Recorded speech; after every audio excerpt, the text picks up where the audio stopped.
মালদায় এবারে শাসক শিবিরে ভাঙন ধরালো কংগ্রেস। তৃণমূল ছেড়ে শতাধিক কর্মীদের যোগদান কংগ্রেসে। মালদার মানিকচকের মথুরাপুরের পুরানীগ্রাম এলাকায় প্রায় 400 জন তৃণমূল কর্মী তৃণমূল ছেড়ে জাতীয় কংগ্রেসে যোগদান করলেন। মঙ্গলবার মানিকচকের মথুরাপুর এলাকায় ভোট প্রচারে যান মালদা দক্ষিণের কংগ্রেস প্রার্থী ঈশা খান চৌধুরী। সেখানে কংগ্রেস প্রার্থী ঈশা খান চৌধুরীর হাত ধরে প্রায় 400 জন তৃণমূল কর্মী স্ব-ইচ্ছায় তৃণমূল ছেড়ে জাতীয় কংগ্রেসে যোগদান করেন। যোগদানকারীরা জানান, দেশে সাম্প্রদায়িক শক্তিকে রুখতে একমাত্র বিরোধী মুখ হচ্ছে ইন্ডিয়া জোট। ইন্ডিয়া জোটের আদর্শ নীতি ধর্মনিরপেক্ষ, তাই সাম্প্রদায়িক শক্তি বিজেপিকে রুখতে একমাত্র ভরসা হচ্ছে ইন্ডিয়া জোট এবং কংগ্রেস। তাই আমরা রাহুল গান্ধীর আদর্শে অনুপ্রাণিত হয়ে আজকে কংগ্রেসে যোগদান করলাম।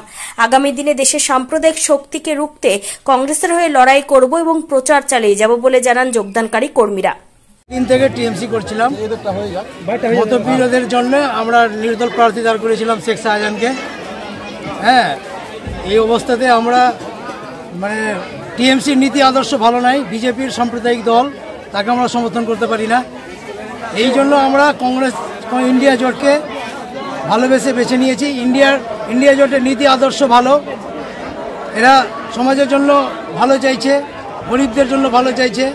রাহুল গান্ধী আমাদের যাতে প্রধানমন্ত্রী হয়, হ্যাঁ, এই আশা নিয়ে আমরা ঈশা খান চৌধুরীকে বিপুল ভোট দিয়ে জয়যুক্ত করাবো, এটাই আমাদের প্রতিজ্ঞা। আজকে প্রায় আমরা 450 জন লোক জয়েন করেছি। আমার নাম মোহাম্মদ মতিউর রহমান, আমি বুথ প্রেসিডেন্ট। আমার নাম শাহজাহান শেখ। আজকে আপনারা কোন দলে ছিলেন এবং আজকে কোথায় জয়েন করলেন? আমরা প্রথমে তৃণমূল কংগ্রেসে ছিলাম, তৃণমূল কংগ্রেস ছেড়ে আমরা নির্দল করেছিলাম। নির্দল থেকে প্রায় আমরা 400 জন কংগ্রেসে জয়েন করলাম। আচ্ছা, কেন কংগ্রেসে আসছেন? কেন কংগ্রেসে আসলাম? আমাদের কংগ্রেস ভালো লাগে এবং কংগ্রেস কেন্দ্র সরকার পাঠিয়েছে। আমরা তৃণমূলের ভাওতাবাজি সরকারের সঙ্গে আমরা থাকতে চাই না, আমরা কংগ্রেস সরকারের সঙ্গে থাকতে চাই। আপনার নাম? আমার নাম শাহজাহান শেখ। আপনি কি করেন? আপনার কথা বলবেন না?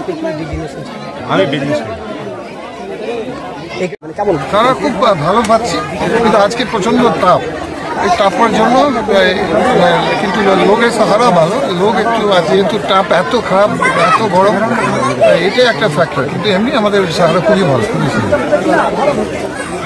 আপনি বিজয়ী হলে কি করবেন জনসাধারণের জন্য? দেখুন, জনসাধারণের অনেক কাজ আছে। মালদা গঙ্গা ভবন আমাদের সমস্যা আছে, আমাদের বিড়ি শ্রমিকদের সমস্যা আছে, আমাদের আর্সেনিক জলের সমস্যা আছে, রাস্তাঘাট সমস্যা, অনেক সমস্যা। এগুলো সব করবো, একটা তো সমস্যা নেই, অনেকগুলো সমস্যা। কতটা আশাবাদী আপনি?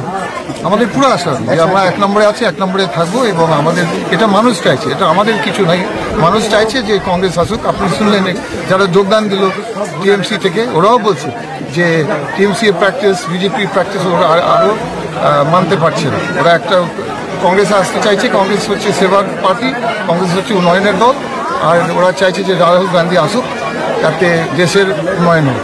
আপনার লড়াইটা মূলত কার সঙ্গে, তৃণমূল নাকি বিজেপি? দেখো, সবার সঙ্গে আছে আমাদের লড়াই, যেহেতু সব পার্টিদের কাছে ভোট থাকে, কিন্তু শেষ লড়াই আমার মনে হয় হবে বিজেপি আর কংগ্রেসের মধ্যে। Bureau report, news for Bengal. This channel does not promote or encourage any illegal activities. All contents provided by this channel is meant for educational purpose only.